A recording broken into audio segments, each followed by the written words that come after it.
Chapter start कर रहे हैं बहुपद। तो बहुपद क्या होता है, कक्षा 9 में आपको पढ़ाया जा चुका है। बहुपद किसे कहते हैं,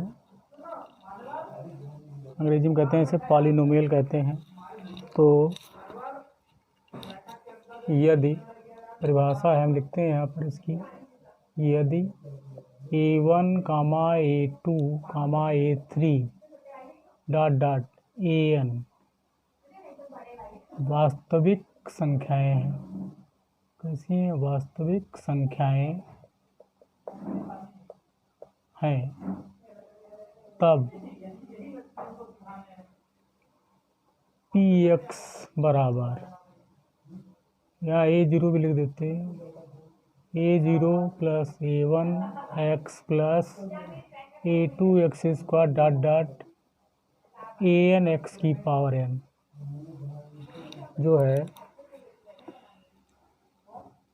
जहाँ n क्या है, धन पूर्ण संख्याएं हैं, को n घात का बहुपद कहते हैं। तो क्या होता है बहुपद? यदि a1, a0, a1, a2, a3 an वास्तविक संख्याएं हैं, तब px बराबर a0 plus a1x plus a2x square ... plus an x की पावर n, जहाँ n क्या है, धन पूर्ण संख्याएं हैं, को n घात का बहुपद कहते हैं। तो इसकी सबसे बड़ी घात इस पद में x की सबसे चर की घात क्या है, x की पावर n है। तो इसलिए इस बहुपद की घात कितनी होगी, n होगी। तो आपको बताया गया था, अब बहुपद जैसे लिखा हुआ है x square plus x plus 1, तो ये बहुपद है। अब इसको ऐसे लिख दिया है x square plus root x plus 1, तो ये बहुपद नहीं है, क्योंकि इसमें x की घातें जो हैं भिन्नात्मक हैं। और अगर ऐसे लिखा हो x स्क्वायर प्लस 1/x, तो ये भी बहुपद नहीं है। ये आपको 9th में बताया जा चुका है। तो अब बहुपद के होते हैं प्रकार। तो जैसे पहला है एक घाती बोध, तो रैखिक, इसे कहते हैं रैखिक बहुपद। तो वह बहुपद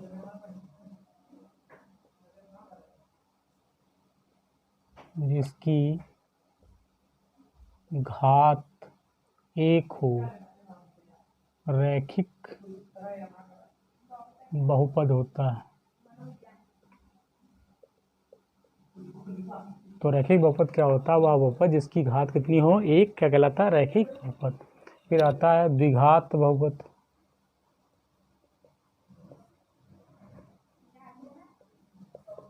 तो वह बहुपद जिसकी घात क्या हो, 2 हो, क्या कहलाता है, द्विघात बहुपद होता है।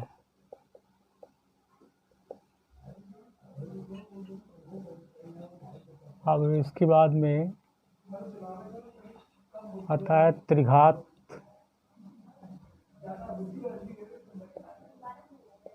बहुपद। तो वह बहुपद जिसकी घात क्या हो, 3 हो, क्या कहलाता है, त्रिघात बहुपद कहलाता है, बहुपद होता है, त्रिघात बहुपद होता है। तो अब आता है, हम लिख सकते हैं, जैसे यहाँ लिख दिया हमने, जैसे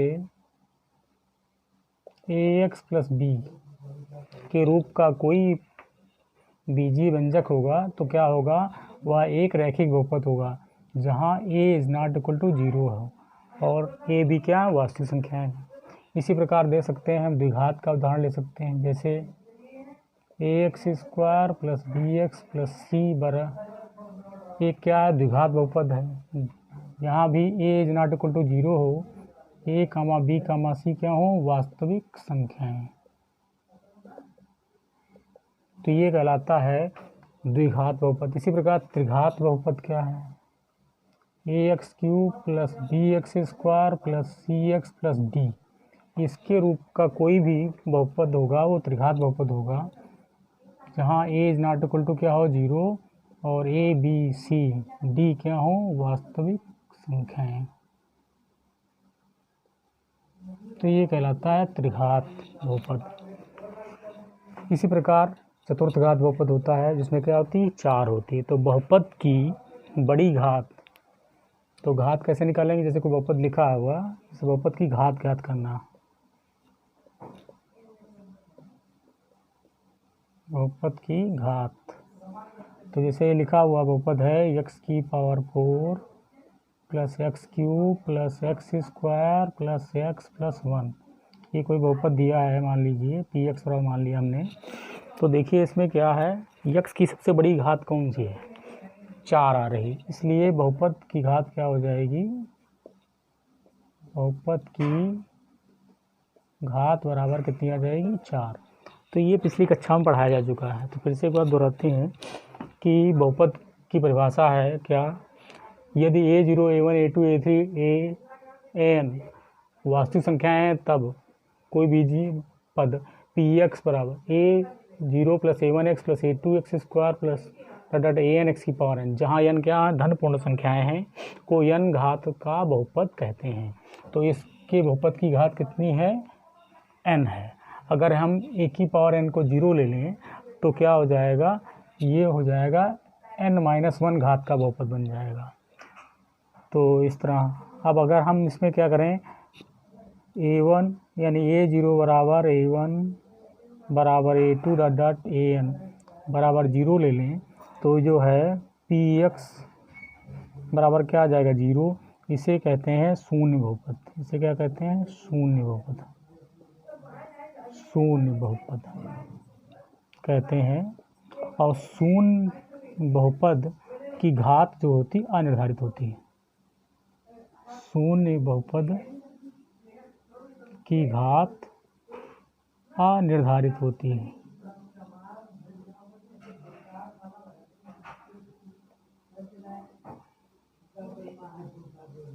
तो क्या होती है, इसकी घात अनिर्धारित होती है। अब आता है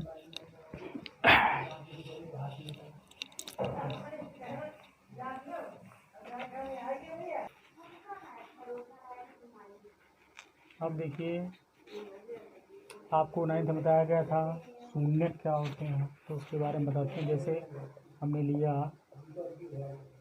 कोई बहुपद px बराबर x square plus 5x plus 6, तो इसमें हम क्या करते हैं, यदि हम x बराबर क्या रखें, x बराबर -2 रखने पर तो देखिए क्या मिलता है, p-2 बराबर -2 का होल स्क्वायर प्लस 5 -2 प्लस 6, तो हल करने कितना आया है, देखिए यहाँ पर आया 4 और यहाँ पर कितना हो गया -10 और प्लस 6, तो बराबर कितना आ गया, 10 - 10 बराबर कितना आ गया, 0। इसलिए x बराबर -2 px का एक शून्यक होगा। तो इसी तरह अगर मान लीजिए, माना px एक क्या है, बहुपद है